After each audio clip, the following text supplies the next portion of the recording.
करता अभयचे जांभूळयुक्त जंबवासव मधुमेहींसाठी संजीवनी।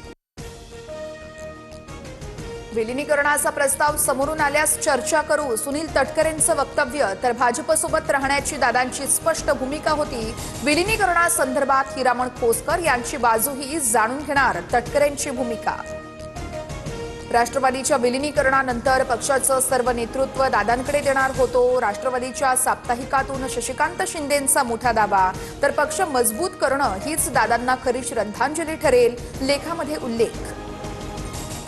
शशिकांत शिंदेंच्या लेखावर माझा आक्षेप, त्यांना काय साध्य करायचंय माहिती नाहीये।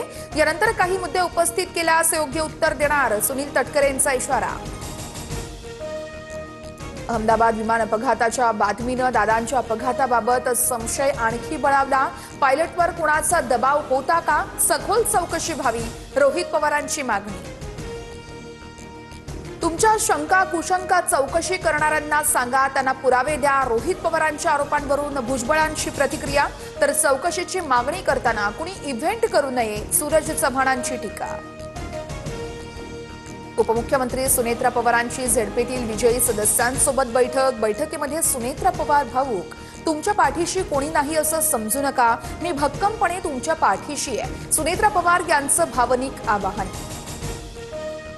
मुंबईमध्ये स्थायी समितीसाठी भाजपकडून 3 नावांची चर्चा। प्रभाकर शिंदे, मकरंद नार्वेकर आणि हरीश बांदिवडेकर यांच्या नावाची चर्चा। स्थायी समितीचं अध्यक्षपद कुणाला मिळणार याकडे लक्ष।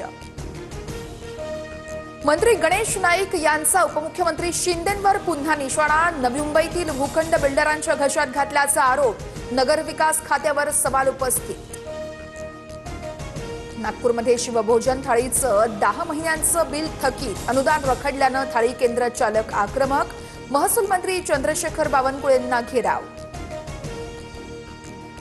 अमरावतीच्या सूर्यगंगा नदीत अज्ञाताचा मृतदेह सापडला। 6 ते 7 दिवसांपूर्वी मृत्यू झाल्याचा अंदाज, मृतदेहाची ओळख पटवणंही कठीण, तपास सुरू।